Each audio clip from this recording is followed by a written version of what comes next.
Alright, guys. Welcome back to another episode of Dead Man Gold and Silver here, where we like to talk about and feel physical gold and silver. So, anyways, just wanted to talk about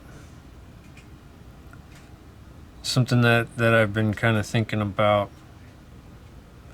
and should probably be in the back of every stacker's mind here, but your exit strategy. I think that should be always in the back of your mind here. Which brings me to a discussion that I had a while back at my local coin shop. Everything before all this BS hit the fan, and this was probably back in October, 2018, late 18s, I believe. No, I'm sorry, late 19s. So I had a discussion with the owner there, and he's an older gentleman. He's been doing it for I don't even know how many years he's been doing it for. There used to be a flea market here when I was about, I don't know, probably even before I was even thought of. But anyway, there is a flea market here, which is no longer here, hasn't been here for a number of years. That flea market has now become land of Target, Wegmans, and such mall chains, stores, whatever you want to call it. But anyways, I'm getting off the topic here, but he's an older gentleman, and I was always curious about if somebody else would take over the business if, I don't want to say it, but, when that time comes.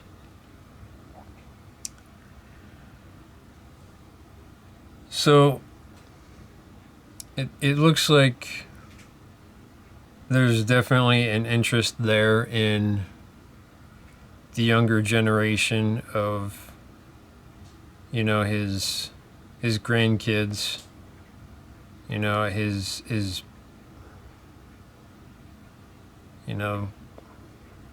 in-laws and things of that. But with that being said, there's I'm not going to hold my breath on my exit strategy. And I think it's probably time to have a backup plan in case if that does happen. So I believe what I would end up doing is I'd definitely end up sorting out the 90%, the generics, the American Silver Eagles, and the premium stuff. Because at his shop, it's kind of like he does have premium stuff there for sale, but he doesn't, I don't believe he gives that premium back when you go to sell to him. I have found countless things in the generic bin at the shop lately. You can see it on my other videos. There's a Libertad, there's just so many other generic, I wouldn't call generic, but stuff that carries a little bit higher of a premium. But I think what he's looking at it as, if it's not an American Silver Eagle, and if it's not, constitutional silver, he's going to put it, all that in with the generic bin. So the Libertads, the Kookaburras, or whatever else, and maybe that might be a discussion for another day. Maybe I can have that discussion with him, because at one point in time I was just so focused on Silver Eagles, because of the price that,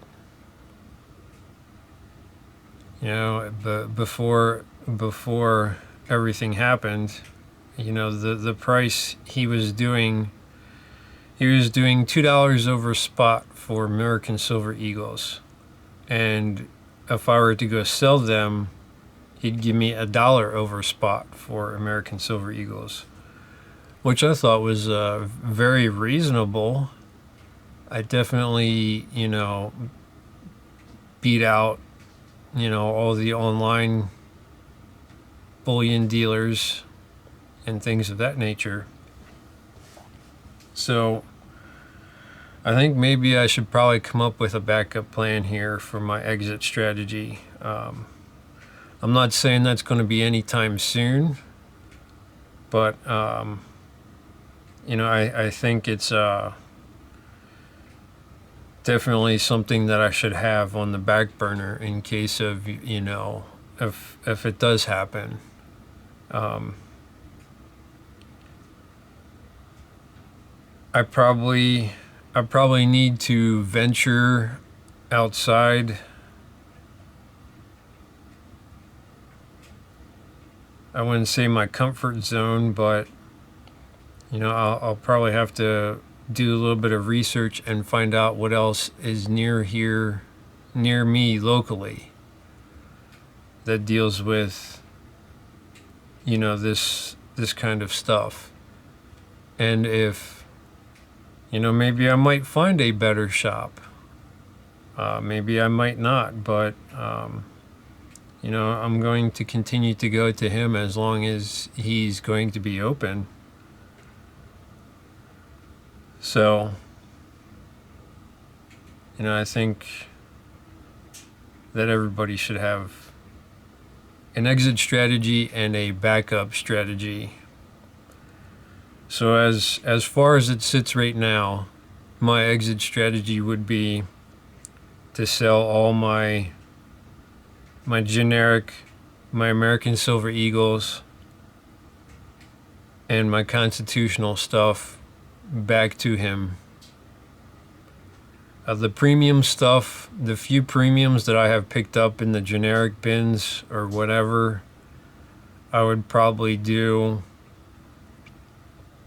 I'd probably do private sales for that, or maybe when I do venture out and I find another shop, maybe I can find a place to sell back my premium stuff and maybe recoup some of that premium back. But yeah, that's my exit strategy as far as it stands now. I'm not saying that it's going to be set in stone, but as it stands now, I think that's a pretty reliable way to do it right now. Hopefully somebody will take over the business. I certainly hope so. Definitely seems like that there's interest there, like I said, in the younger generation. And it actually kind of makes me a little bit jealous, seeing the younger generation there and actually being interested in this kind of stuff. Makes me wish I would have gotten into this a lot sooner than what I have, but I can't go back. I can only go forward, and this is what I'm going to do. So anyways, guys, I hope you enjoyed this video. Thanks for watching, and we'll see you on the next one.